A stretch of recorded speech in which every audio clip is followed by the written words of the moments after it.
Hi everyone, ಈಗ ನಾವು percentage, decimals and fractions ಬಗ್ಗೆ ತಿಳಿದುಕೊಳ್ಳೋಣ.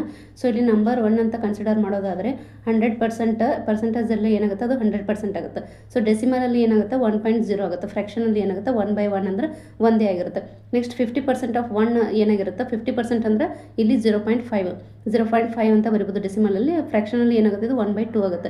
ನೆಕ್ಸ್ಟ್ 25% ಅಂದರೆ ಡೆಸಿಮಲಲ್ಲಿ 0.25 ಆಗುತ್ತೆ. ನೆಕ್ಸ್ಟ್ ಫ್ರ್ಯಾಕ್ಷನಲ್ಲಿ ಇದೇನಾಗುತ್ತೆ 1/4 ಆಗುತ್ತೆ. ನೆಕ್ಸ್ಟ್ 75% ಅಂತಂದರೆ ಡೆಸಿಮಲಲ್ಲಿ 0.75, ಫ್ರ್ಯಾಕ್ಷನಲ್ಲಿ ಏನಾಗುತ್ತೆ 3/4 ಆಗುತ್ತೆ. ನೆಕ್ಸ್ಟ್ 150% ಅಂದರೆ 100% ಪ್ಲಸ್ 50% ಆಗುತ್ತೆ. ಸೊ ಇಲ್ಲಿ 1 ಪ್ಲಸ್ 0.5 ಆಗುತ್ತೆ. ಸೊ ಇಲ್ಲಿ ಏನಾಗುತ್ತೆ, ಇದು 1.5 ಡೆಸಿಮಲಲ್ಲಿ. ನೆಕ್ಸ್ಟ್ ಫ್ರ್ಯಾಕ್ಷನಲ್ಲಿ ಏನಾಗುತ್ತೆ ಅಂದರೆ 100% ಅಂದರೆ 1, 50% ಅಂದರೆ 1/2. ಎರಡನ್ನು ಪ್ಲಸ್ ಮಾಡಿದಾಗ ಏನಾಗುತ್ತೆ 1, 2 1 2, 2 1 3, 3/2 ಆಗುತ್ತೆ. ಸೊ ಇದು 1/2 ಅಂತ 1/2 ಅಥವಾ 3/2 ಅಂತ ಬರಿಬೋದು ಇದನ್ನು. ನೆಕ್ಸ್ಟ್ 125% ಏನಾಗುತ್ತೆ ಡೆಸಿಮಲಲ್ಲಿ 1.25 ಆಗುತ್ತೆ. 100% ಅಂದರೆ ಏನು 1.0. ನೆಕ್ಸ್ಟ್ 25% ಅಂದರೆ 0.25. ಸೊ 125% ಏನಾಯಿತು 1.25 ಆಯಿತು. ಅದೇ ರೀತಿ ಫ್ರ್ಯಾಕ್ಷನಲ್ಲಿ ಏನಾಗುತ್ತೆ 1 ಬರೆದು ನೆಕ್ಸ್ಟ್ 1 ಪ್ಲಸ್ 1/4 ಆಗುತ್ತೆ. ಸೊ 1 ಪ್ಲಸ್ 1/4 ಅಂದ್ರೆ ಏನು 4 1 4 4 1 5 5/4 ಆಗುತ್ತೆ. 5/4 ಅಂದ್ರೆ ಏನು, ಇಲ್ಲಿ 4 ಪ್ಲಸ್ 5 ನಾವು ಯಾವ ರೀತಿ ಬರೀಬೋದು 4 ಪ್ಲಸ್ 1 ಅಂತ ಬರಿಬೋದು. ಸೊ 4ದ 100% ಏನಾಗಿರುತ್ತೆ 4 ಆಗುತ್ತೆ. ನೆಕ್ಸ್ಟ್ ಪ್ಲಸ್ 1/4 ಏನಾಗಿರುತ್ತೆ 1/4 ಅನ್ನೋದು 4ದ 25% ಆಗಿರುತ್ತೆ. ಅಂದ್ರೆ ಏನು 1/4 ಆಗಿರುತ್ತೆ. ಸೊ ಅದನ್ನು ನಾವು ಏನಂತ ಬರ್ತೀವಿ 5/4 ಅಂತ ಬರ್ತೀವಿ. ಸೊ ಅದೇನಾಗುತ್ತೆ 125% ಆಗುತ್ತೆ. ನೆಕ್ಸ್ಟ್ 175% ಅಂದರೆ ಇದನ್ನು 1.75 ಅಂತ ಬರೀಬೋದು. 100% ಅಂದರೆ 1.0, 75% ಅಂದರೆ 0.75.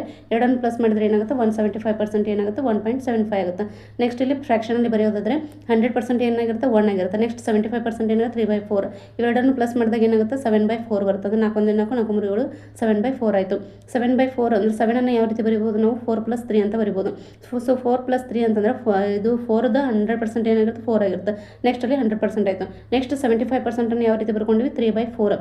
ಸೊ ಅವೆರಡನ್ನು ಪ್ಲಸ್ ಮಾಡಿದಾಗ ನಮ್ಗೆ ಏನು ಸಿಕ್ಕಿರುತ್ತೆ 7/4 ಆಗುತ್ತೆ. ಸೊ ಇಲ್ಲಿ 175% ಅಂದರೆ ಏನು 7/4.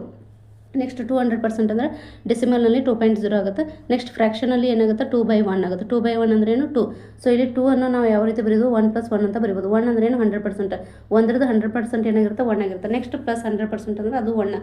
ಸೊ 1 + 1 ಏನಾಗಿರುತ್ತೆ 2 ಆಗಿರುತ್ತೆ. ಸೊ 200% ಆಫ್ 1 ಏನಾಗಿರುತ್ತೆ 2 ಆಗಿರುತ್ತೆ. ಈ ರೀತಿಯಾಗಿ ಯಾವುದೇ ಒಂದು ನಂಬರ್ಗಳನ್ನು ಕೊಟ್ಟರು ಕೂಡ ನಾವು ಅದೇ ರೀತಿಯಾಗಿ ಈ ಒಂದು ನಂಬರಿಗೆ ಯಾವ ರೀತಿ ಬರ್ತೀವಲ್ಲ ಅದೇ ರೀತಿಯಾಗಿ ಡೆಸಿಮಲ್ ಫ್ರ್ಯಾಕ್ಷನ್ಸ್ಗಳನ್ನು ಕೂಡ ನಾವು ಅಷ್ಟು ನಂಬರ್ಗಳಿಗೆ ಅದೇ ರೀತಿ ಬರಿಬೋದು.